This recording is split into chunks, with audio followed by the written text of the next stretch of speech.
నమస్కారం. భారత రాజకీయాలలో ఒక కీలక వ్యక్తి, ముఖ్యంగా బీహార్ రాష్ట్ర రాజకీయాలలో అద్భుతమైన మార్పులు తీసుకొచ్చిన నాయకుడిగా నిలిచిన శ్రీ నితీష్ కుమార్ గారి జీవిత చరిత్రను, రాజకీయ ప్రయాణాన్ని ఈరోజు మనం తెలుసుకుందాం. నితీష్ కుమార్ గారు 1951 మార్చి 1వ తేదీన బీహార్లోని బక్తియాపూర్లో జన్మించారు. ఆయన తండ్రి కవిరాజ్ రామ్ లఖన్ సింగ్ ఆయుర్వేద వైద్యుడు మరియు స్వాతంత్ర సమరయోధుడు కూడా.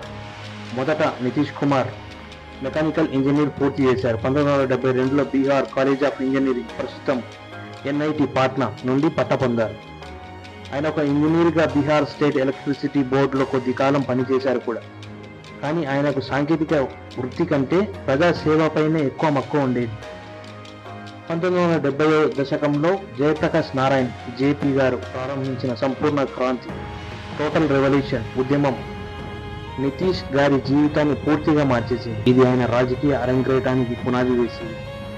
ఈ సమయంలోనే ఆయన లాలూ ప్రసాద్ యాదవ్, రామ్ విలాస్ పాస్వాన్ వంటి అగ్రనేతలతో కలిసి పనిచేశారు.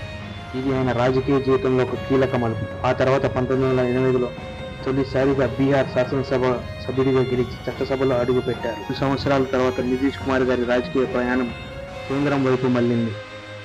1989లో ఆయన తొలిసారిగా లోక్సభ సభ్యుడిగా ఎన్నికయ్యారు. ఆయనకు పరిపాలనపై ఉన్న పట్టు, సమర్థత జాతీయ స్థాయిలో గుర్తింపు తెచ్చారు. 1990లో పివి సింగ్ ప్రభుత్వం ఏర్పడినప్పుడు ఆయన కేంద్ర మంత్రిగా పనిచేశారు. 1994లో నితీష్ కుమార్ గారు జార్జ్ ఫెర్నాండెజ్ గారితో కలిసి సమతా పార్టీని స్థాపించారు. ఇది వారి రాజకీయ స్వాతంత్రాలను చాటింది. ఆ తర్వాత అటల్ బిహారీ వాజ్పేయి గారి నేతృత్వంలో ఎన్డీఏ ప్రభుత్వంలో ఆయన కీలక మంత్రి పదవులు నిర్వహించారు. ఆయన రైల్వే మంత్రిగా, వ్యవసాయ మంత్రిగా మరియు ఉపరితల రవాణా శాఖ మంత్రిగా పనిచేశారు. నితీష్ కుమార్ గారి పనితీరు చాలా ప్రశంసలు అందుకుంది. అనేక ముఖ్యమైన ప్రాజెక్టులను, రైల్వే సంస్కరణలను ఆయన చేపట్టారు. 1999లో గైస్వాల్ రైలు ప్రమాదం జరిగినప్పుడు నైతిక బాధ్యత వహిస్తూ ఆయన తన కేంద్ర మంత్రి పదవికి రాజీనామా చేశారు. ఇది ఆయన రాజకీయ నైతికతకు, విలువలకు నిదర్శనంగా నిలిచింది. నితీష్ కుమార్ గారు రాజకీయ జీవితంలో అత్యంత కీలకమైన ఘట్టం బీహార్ ముఖ్యమంత్రిగా బాధ్యతలు చేపట్టడం.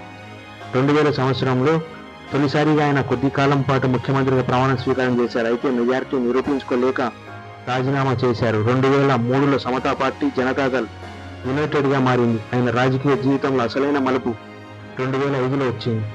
ఈ ఎన్నికల్లో బీజేపీతో కలిసి జనతాదళ్ యునైటెడ్ గెలుపొందడంతో నవంబర్ 24, 2025న ఆయన ముఖ్యమంత్రిగా పూర్తి స్థాయిలో బాధ్యతలు చేపట్టారు. అప్పటి వరకు జంగిల్ రాజ్గా పేరు పొందిన బీహార్ రాష్ట్రంలో పరిపాలనను గాడిలో పెట్టడం నితీష్ కుమార్ గారి ముందున్న అతిపెద్ద సవాల్. నితీష్ కుమార్ గారు ముఖ్యమంత్రిగా తీసుకున్న ముఖ్యమైన చర్యలు బీహార్ రూపురేఖలను మార్చాయి. మొదటిది, శాంతి భద్రతలు మెరుగుపరచడం ఆయన మొదటి లక్ష్యం. వేగవంతమైన కోర్టులు, ఫాస్ట్ ట్రాక్ కోర్టుల ద్వారా నేరస్తులను త్వరితగతిన శిక్ష పడేలా చేశారు.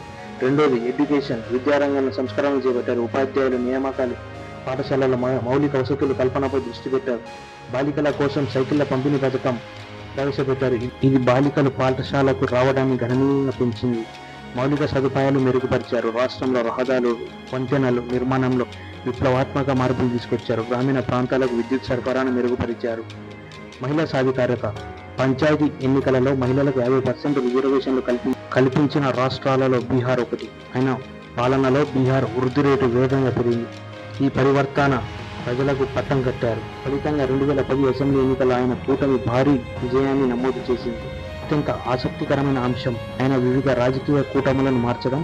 ఈ ధోరణి కారణంగా ఆయనను ఫల్దు రామ్ అని కూడా విమర్శకులు అంటుంటారు. 2013 గుజరాత్ ముఖ్యమంత్రిగా ఉన్న నరేంద్ర మోదీని బీజేపీ ప్రధానమంత్రి అభ్యర్థిగా ప్రకటించడాన్ని వ్యతిరేకిస్తూ సుదీర్ఘకాల మిత్రపక్షమైన ఎన్డీఏ కూటమి నుంచి ఆయన బయటకు వచ్చారు. 2015 ఆయన చిరకాల ప్రత్యర్థిగా భావించిన లాలూ ప్రసాద్ యాదవ్ గారి రాష్ట్రీయ జనతాదళ్ ఆర్జేడీ, కాంగ్రెస్ పార్టీలతో కలిసి మహాకూటమిని ఏర్పాటు చేసి ఎన్నికల్లో విజయం సాధించారు. మరోసారి ముఖ్యమంత్రి అయ్యారు. 2017 మహాకూటమిలో విభేదాల కారణంగా కేవలం 2 ఏళ్ల తర్వాత ఆయన ముఖ్యమంత్రి పదవికి రాజీనామా చేసి మళ్లీ ఎన్డీఏ కూటమిలో చేరారు. 2002లో మరోసారి ఎన్డీఏ నుంచి వైదొలిగి తిరిగి ఆర్జేడీ నేతృత్వంలోని కూటమిలో చేరారు. 2024 జనవరిలో ఆయన మహాకూటమిని విడిచిపెట్టి మళ్లీ ఎన్డీఏలో చేరారు. ఈసారి భారతీయ జనతా పార్టీలో కలిసి ప్రభుత్వాన్ని ఏర్పాటు చేశారు.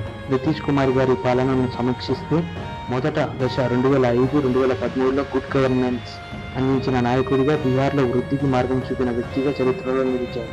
సామాజిక సంస్కరణలు, మహిళా రిజర్వేషన్లు, విద్యపై దృష్టి మరియు రాష్ట్రంలో సంపూర్ణ మద్యపాన నిషేధాన్ని అమలు చేయడంలో ఆయన పాలనలో ముఖ్య లక్షణాలు. ప్రస్తుతం నవంబర్ 2005 నాటికి ఆయన బీహార్ ముఖ్యమంత్రిగా కొనసాగుతున్నారు. నితీష్ కుమార్ గారు కేవలం ముఖ్యమంత్రిగా మాత్రమే కాదు, ఆయన భారత రాజకీయాలలో ఒక కీలక వ్యక్తిగా, ముఖ్యంగా ప్రాంతీయ పార్టీల నేతల్లో ఒక ముఖ్యమైన నేతగా ఉన్నారు. ఆయన బీహార్ రాజకీయాలలో ఎప్పుడు ఏ వైపు ఉంటారో ఎవరు అంచనా వేయలేని విధంగా ఆయన తనదైన శైలిలో బీహార్ రాజకీయాల దిశను మార్చేస్తుంటారు. ఇది బీహార్ రాజకీయ చాణక్యుడు, అనేక ఒడిదుడుకులను చూసిన శ్రీ నితీష్ కుమార్ గారి సుదీర్ఘ రాజకీయ ప్రయాణం.